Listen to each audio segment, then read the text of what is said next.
Chers étudiants, donc petite vidéo juste avant le concours, juste pour vous dire déjà, premièrement, lisez et relisez un exercice au moins en fait 2 fois avant de le commencer pour ne pas faire de hors-sujet, être sûr d'avoir bien compris les questions. Ensuite, rapidement, nous allons passer en revue les thèmes vus l'année dernière, hein. Euh, alors, on va commencer par la proportionnalité. Enfin, quelques thèmes, hein, pas tous. La proportionnalité, par exemple. Donc, la proportionnalité qui se retrouve dans de multiples choses. Exemple, les évolutions. Donc, les évolutions en pourcentage. Alors, par exemple, vous avez un produit qui coûte 15 euros et puis vous avez une augmentation de 3%. Donc, ici, vous avez ce qu'on appelle le prix initial et pour passer au prix final, eh bien, vous savez que le coefficient multiplicateur, hein, donc qui est un coefficient de proportionnalité, eh bien, c'est tout simplement, pour passer de l'un à l'autre, vous multipliez par 1 plus 3 sur 100. D'accord? Et 3 divisé par 100, c'est 0,03. Donc, en fait, ça veut dire que pour passer du prix initial au prix final, eh bien, vous multipliez par 1,03. Alors, je vous conseille toujours de faire, dans ces cas-là, un dessin. Vous faites toujours un petit dessin et vous mettez toujours les coefficients multiplicateurs. Surtout pas des plus 3%, etc. avec, parce que ça ne fonctionne pas. Les pourcentages ne s'additionnent pas et ça va vous induire en erreur. Alors, de même, ce qu'on peut vous demander, là, je vous ai donné le prix initial, hein, donc le prix de départ. Question qu'on peut poser aussi, et cette fois-ci, on vous donne le prix final qui est 48 euros. Et on vous dit quel était le prix initial, sachant que toujours hein, sous les conditions qu'on avait une augmentation de 3%. Et bien ici, c'est le dessin qui vous donne la solution, puisque pour passer de là à là, vous multipliez par 1,03, et bien pour faire le trajet inverse, vous allez diviser par 1,03, tout simplement. Et surtout pas faire une baisse de 3%, ça ne marche pas. Comme je vous ai dit, les pourcentages ne s'additionnent pas, c'est-à-dire ne croyez pas que plus 3%, moins 3%, que ça fait 0, comme si rien ne s'était passé. Ça ne marche pas. Voilà. Alors maintenant, si vous avez des évolutions successives, c'est-à-dire ici, imaginons que là, alors je vais mettre P' final, j'ai eu d'abord une augmentation de 3%, ensuite une diminution de 5%, d'accord? Donc ici, c'est une diminution de 5%. Donc ici, vous avez moins 5%. Donc comme je vous ai dit sur le schéma, vous mettez donc le coefficient multiplicateur donc qui sera 1 moins 5 sur 100. D'accord? Donc 1 moins 5 sur 100, ça fait aussi 0,95. D'accord? Donc ici, un nombre plus petit que 1. Et on sait que quand on multiplie un nombre par un nombre plus petit que 1, en fait, la valeur qu'on va obtenir sera plus petite que le nombre de départ. Donc ici, le coefficient multiplicateur, c'est ça. Alors, vous voyez, donc pour passer du prix initial au prix final, après les deux évolutions successives, eh bien ici, vous savez que les coefficients multiplicateurs vont se multiplier. Donc ici, vous allez multiplier par 1,03 et encore multiplier par 0,95. Donc ça va vous donner le coefficient multiplicateur. Donc vous voyez, le prix final est proportionnel au prix initial. Et le coefficient de proportionnalité, c'est ça. C'est le nombre 1,03 fois 0,95, tout simplement. Alors, application, si on vous dit que vous avez eu deux évolutions successives, exemple, hein, et on vous demande, finalement, est-ce que le prix final a baissé? Et on ne vous donne pas le prix de l'article. On ne vous donne pas le prix de l'article, on vous dit est-ce que le prix final a baissé et si ça a baissé, il a baissé de combien de pourcents, par exemple, ou est-ce que si ça a augmenté de combien de pourcents? Eh bien, pourcent, ça veut dire sur 100 euros. Si le prix était, alors je vous donne un exemple pour comprendre. Vous voyez ici, si vous avez une augmentation de 3%, si le prix initial c'est 100 euros, eh bien ici, avec l'augmentation de 3%, vous allez trouver ici 103 euros. Ça veut dire que ici, quand ça coûte 100 euros, ça augmente de 3 euros. C'est ça que ça veut dire, plus 3%. Donc ici, si on ne vous donne pas le prix initial, eh bien tout simplement, vous raisonnez sur 100 € ici, et puis donc du coup, vous trouvez, en multipliant par le coefficient multiplicateur, vous trouvez 97,85, en multipliant par 1,03 et encore par 0,95. Conclusion, ça veut dire que si ça coûtait 100 €, au final, ça coûterait 97,85 €. Par conséquent, le prix a baissé et le taux d'évolution, c'est 2, c'est moins 2,15 ici, moins 2,15%. Voilà. D'accord? Donc, pour passer du prix initial au prix final. Alors, pour trouver le moins 2,15, vous faites simplement 100 moins 97,85, donc 2,15. Et pourquoi je mets moins? Moins tout simplement parce que c'est une baisse. Donc, le taux d'évolution, est négatif, donc moins 2,15%.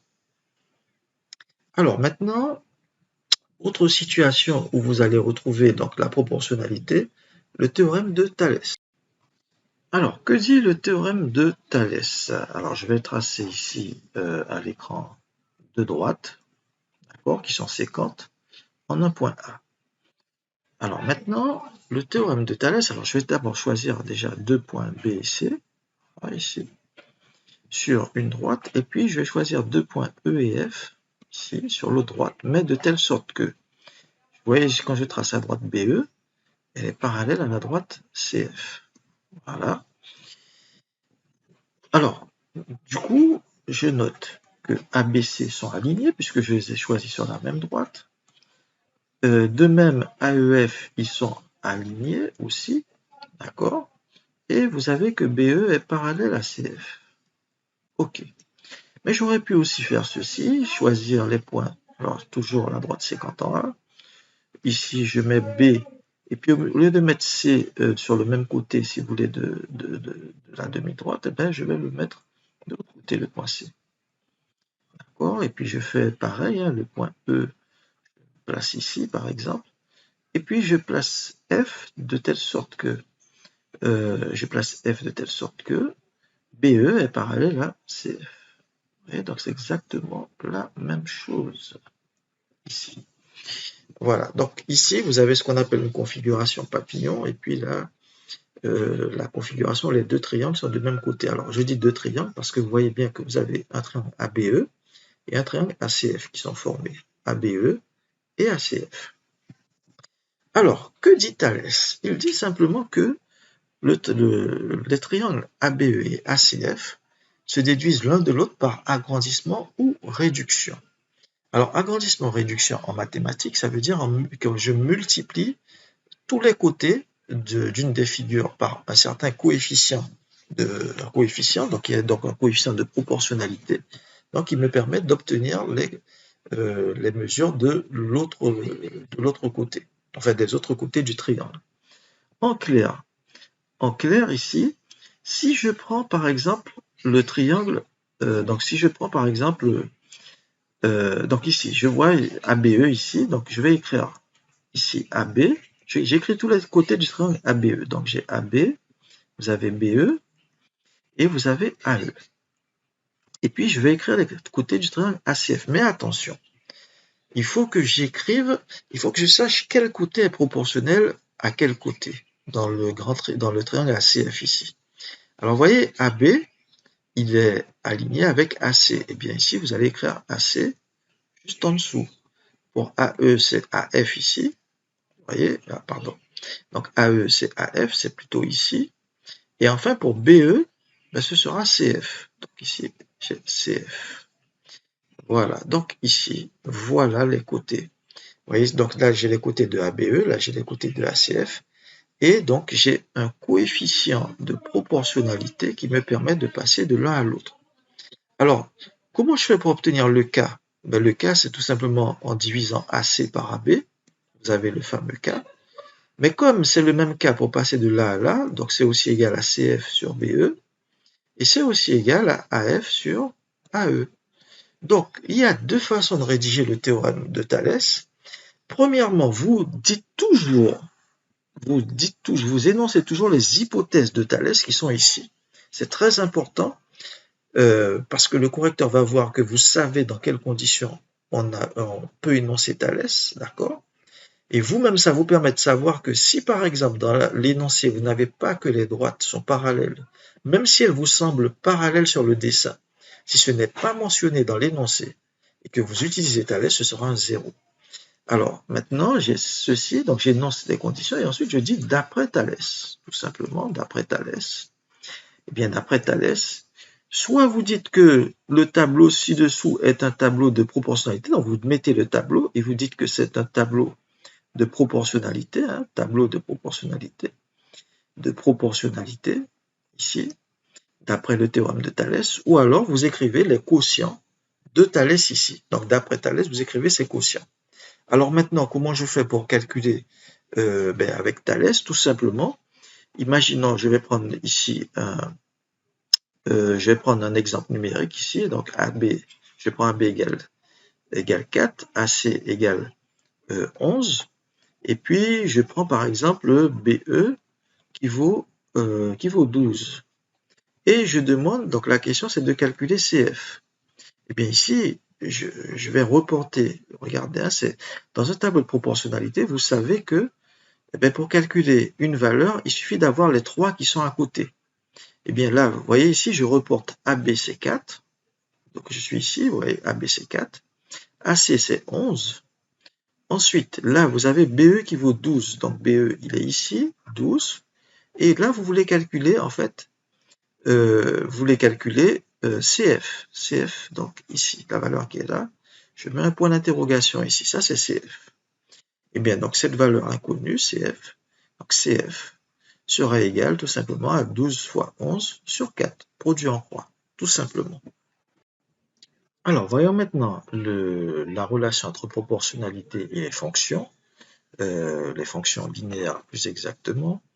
Donc, premièrement, imaginons par exemple que je multiplie les longueurs d'une figure par un coefficient de 4. Bon, un coefficient de 4, donc ici, il y a les côtés de la figure, par exemple, si ça mesure 3, par exemple, là je vais obtenir 12, d'accord?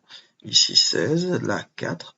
Et puis si donc vous avez un polygone et puis il y a un des côtés qui mesure une longueur de x, là vous aurez 4 fois x, d'accord?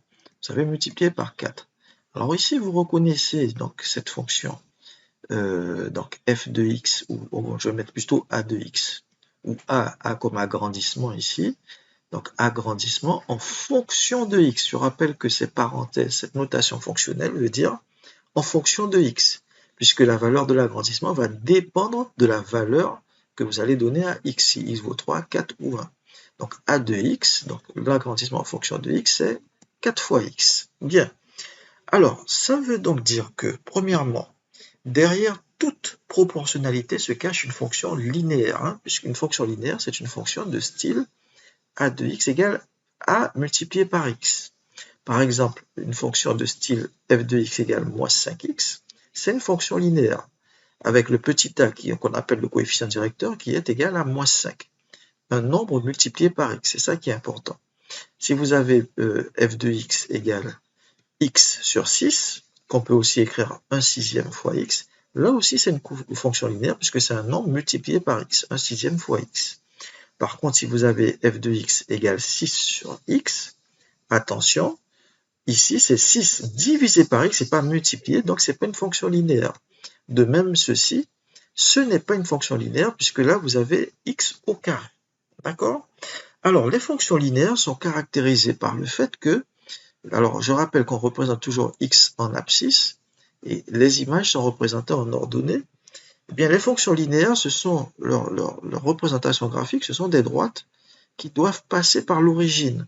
Donc, question qu'on peut vous poser au concours, eh bien, est-ce qu'on vous représente par exemple un certain phénomène qui dépend d'un certain x, et puis vous obtenez une courbe, et on vous demande, eh bien, est-ce que il y a une relation de proportionnalité entre f de x et x en fait.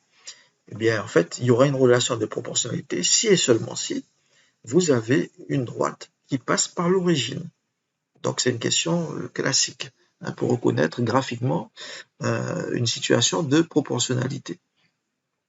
Alors, maintenant, les effets. Quels sont les effets sur les agrandissements et les réductions? Exemple, si vous avez un rectangle de côté 3, 4, et vous multipliez, donc vous l'agrandissez, vous multipliez ici les côtés par 4. Et bien ici, vous aurez 12 et 16. Alors, si vous calculez le périmètre de cette figure ici, donc le périmètre, c'est le contour, la longueur du contour, vous allez obtenir ici 4 plus 3 fois 2, ici, ce qui va vous faire 7 fois 2, 14.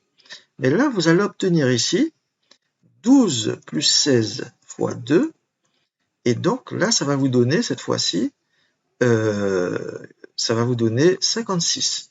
Et vous voyez que les périmètres seront eux aussi multipliés par 4. Mais attention, pour les surfaces, qu'est-ce qui va se passer? Si vous multipliez par 4, donc si je regarde maintenant la surface, je compare les deux surfaces, les surfaces là, si ce sont des centimètres ici par exemple, là, vous aurez 12 cm², longueur fois largeur, alors que ici, quand vous allez multiplier 12 fois 16, alors regardez ici, 12 c'est 4 fois 3, 16 c'est 4 fois 4, alors regardez ce qui se passe, si je regroupe le 3 et le 4 ensemble, comme ici, et bien là j'aurai 4 au carré fois 3 fois 4, c'est-à-dire que les surfaces vont être multipliées par 4 au carré. Donc quand j'ai une surface, c'est facile à retenir, par exemple ce sont des centimètres carrés, le coefficient, eh bien ce sera 4 au carré cette fois-ci, d'accord? Donc si c'est agrandi, c'est multiplié par 4 au carré par rapport à la figure précédente, la surface.